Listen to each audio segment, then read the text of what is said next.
Hello বন্ধুরা, আসসালামু আলাইকুম। আজকে একটা কি বলবো দুঃখের ভিডিওটা নিয়ে আসলাম। এটা আমার সাইট, কিন্তু সাইডে এসে দেখতেছি এই হাল। আপনারা দেখেন, এখানে প্রথমটা হচ্ছে আপনার ব্লক বানায় নেই। দেখেন, ব্লক বানানো হয় নাই। প্রথম কথা, ইট দিয়ে ব্লক করছে, ঠিক আছে।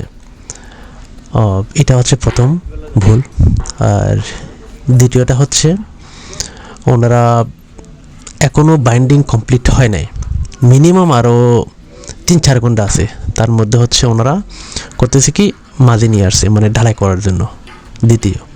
তৃতীয়ত হচ্ছে আমার এটা কম্বাইন বেস, কম্বাইনের মধ্যে রানিং একটা বিম আছে, কিন্তু বিমটা এখনও বাঁধা হয় না, বাঁধবে, কিন্তু পাশের যে ফাউন্ডেশন আছে ওটার সাথে অ্যাড করা আছে, কিন্তু ওরা ড্রয়িং মোতাবেক না করে, ড্রয়িং বুঝছে কিনা সেটাও জানি না, না দেখে না করে ওনারা আজকে ঢালাই দেওয়ার প্রস্তুতিটা নিয়ে নিল।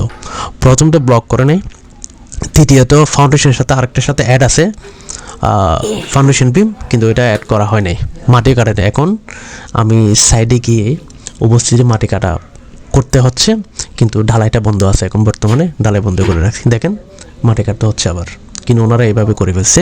ফাউন্ডেশন বিম কিন্তু বাঁধবে, কিন্তু মাঝে এসে দাঁড়ায় আছে। এখন ফাউন্ডেশন বিম মাঝে দাঁড়ায় আছে কাজ করার জন্য, কাস্টিং করার জন্য। ওনারা এখনও কাজে রানিং আছে। বিশেষ করে যারা মালিক আছেন বা বাড়ি করবেন বা করতেছেন, তারা কিন্তু কাজের রানিং অবস্থায়, এই যে এখন কাজের রানিং অবস্থায় বানতেছে, বাইন্ডিং অবস্থায়, তখন আপনারা ইঞ্জিনিয়ারকে এনে সুপারভিশনটা করাবেন। যদি কোনো ভুল ত্রুটি হয়ে থাকে তাহলে ওইটা শুধরানোর, সংশোধন করার সুযোগ থাকে। যে মাত্র আপনি কাস্টিং রানিং অবস্থায়, আপনি আধা ঘন্টা পরে কাস্টিং হবে, তার মধ্যে ইঞ্জিনিয়ার আসছেন চেক করার জন্য, ঠিক আছে, তখন ভুল হয়েছে, এইসব করার কোনো দিন সম্ভব হয় না।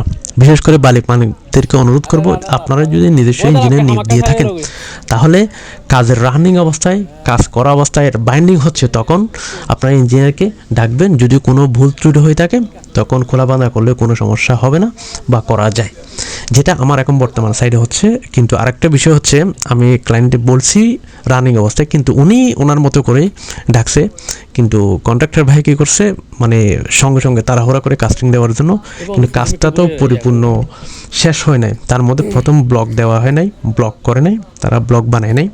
দ্বিতীয়ত ফাউন্ডেশন কাজ করার সময় ওরা বুঝে নাই, কিন্তু এখন আমাকে উপস্থিতি মাটি কেটে আবার ফাউন্ডেশনের কাজটা করতে হচ্ছে, যেটা রানিং ফাউন্ডেশন বিম আরেকটা ফাউন্ডেশনের সাথে অ্যাড করা ছিল।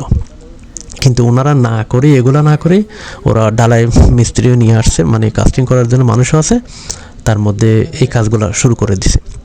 তো কন্ট্রাক্টর ভাইদের বলবো, দেখেন মাঝে সবাই বসে আছে, কিন্তু এখনও কাজ চলতেছে। কিন্তু আমি সাইডে গিয়ে এই ভুল ত্রুটির জন্য ব্লক বানানো হয় নাই। বিশেষ করে হচ্ছে ব্লক বানাতে হবে, তার মধ্যে হচ্ছে আজকে কোনো কাজ হবে না। তার মধ্যে হচ্ছে যে ফাউন্ডেশনের যে কাজটা ওনারা এখনও করে নাই, এগুলো রানিং আছে, এখন কাজটা করবে। দেখেন মাঝিরা এসে বসে আছে। তো যারা কন্ট্রাক্টর বাইরে আছেন, ভাই আপনারা পরিশ্রম করে কাজ করেন, এটা আমরা বুঝি, কিন্তু এখন ব্যাপারটা হচ্ছে আপনি কেন 1 ঘন্টা আগে 2 ঘন্টা আগে তাড়াহুড়া করবেন, কাস্টিংয়ের জন্য মানুষ কেন নিয়ে আসবেন, কাজটা সঠিক পরিপূর্ণ শেষ হয় না। তার মধ্যে একটা বিষয় হচ্ছে, যখন ইঞ্জিনিয়ারকে নিয়োগ দেয়, তো আপনাদেরকে অবশ্যই সতর্ক থাকা অবশ্যই দরকার, যে আপনারা অবশ্যই আপনার ইঞ্জিনিয়ারকে এনে দেখান। ইঞ্জিনিয়ার যদি সব কিছু ঠিকঠাক থাকে, কমপ্লিট হয়, তারপরে আপনারা কাস্টিংয়ের জন্য ডেটটা দেবেন। কেন তাড়াহুড়া করবেন? আপনাদের কাছে আমার রিকোয়েস্ট, আপনারা পরিশ্রম করে কাজ করেন, কষ্ট করেন, কিন্তু এইসব সামান্য অবহেলা ধরনের মালিকও কষ্ট পাচ্ছে, মালিকেরও ক্ষতিগ্রস্ত হচ্ছে, আপনিও ক্ষতিগ্রস্ত হচ্ছেন, ঠিক আছে। যদি কোনো ভুল ত্রুটি, এই যে এখন তো ভুল ত্রুটি ভুল যা হলো ফাউন্ডেশনের ব্যাপারে, যেটা একটা ফুটিং বিমের ব্যাপারে, এখন মাটি কাটতে হচ্ছে। যদি ইঞ্জিনিয়ারকে ডেকে এখন সিদ্ধান্ত নিয়ে ফাইনাল হতো, তাহলে এটা করে এর পরের দিন কাস্টিংটা করার জন্য দায়িত্ব দিত, সেটা ভালো ছিল না। কিন্তু আমরা ওই কাজটা করতে চাই না। আমরা যত তাড়াতাড়ি পারি আমাদের মতো আমরা কাজ করি। যখন কোনো একটা ইঞ্জিনিয়ারকে নিয়োগ দেওয়া হয়, তার অবশ্যই পরামর্শ অবশ্যই দরকার আছে। আপনি অবশ্যই চেষ্টা করবেন ওই ইঞ্জিনিয়ারকে ডেকে যা কিছু দরকার পরামর্শ নিয়ে, আপনি না বুঝলে বুঝে আপনার কাজটা শুরু করা দরকার।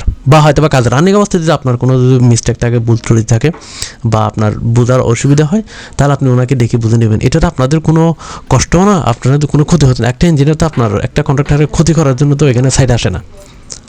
তা আপনার একটা ইঞ্জিনিয়ার যখন দায়িত্ব নিয়ে কাজ করে, ঠিক আছে, আপনি একটা দায়িত্ব নিয়ে কাজ করেন, একটা ইঞ্জিনিয়ার দায়িত্ব নিয়ে কাজ করে, ঠিক আছে, তাহলে ইঞ্জিনিয়ার দায়িত্ব হচ্ছে সঠিকভাবে কাজটা আপনাদেরকে বুঝিয়ে দেওয়া আর আপনারা বুঝে কাজটা সঠিকভাবে কাজ করা। তো আপনারা এইসব অবহেলা করার কোনো দরকার পড়ে কিনা আমি মনে করি না। আপনাদের কাছে রিকোয়েস্ট, আপনারা অবশ্যই এসব ব্যাপারে সতর্ক থাকবেন। তাড়াহুড়ো করে কাস্টিং করার কোনো দরকার নাই, কলাম বসানোর দরকার নাই। এই যে এখন যে ভুল ত্রুটিটা হচ্ছে, এখন এসে কাজটা করতে হয় কিন্তু মাঝের লোকরা ওখানে বসে আছে। তো এটা কি আসলে কি ঠিক? আপনারা অবশ্যই আপনাদের মতামত কমেন্ট বক্সে অবশ্যই জানাবেন। যারা কন্ট্রাক্টর বাইরে আছেন তারাও জানাবেন, যারা সিনিয়ররা আছেন অবশ্যই তারা এইসব ব্যাপারে কমেন্ট বক্সে অবশ্যই পরামর্শটা সবাইকে দেওয়ার চেষ্টা করবেন। তো ভিডিওটা হচ্ছে এ পর্যন্ত। আপনারা সতর্ক থাকবেন, ভালো থাকবেন, দোয়া করবেন যেন সঠিকভাবে যেন কাজটা সম্পন্ন করতে পারি। কিন্তু এখন আপাতত কাজটা বন্ধ, কাস্টিংও বন্ধ।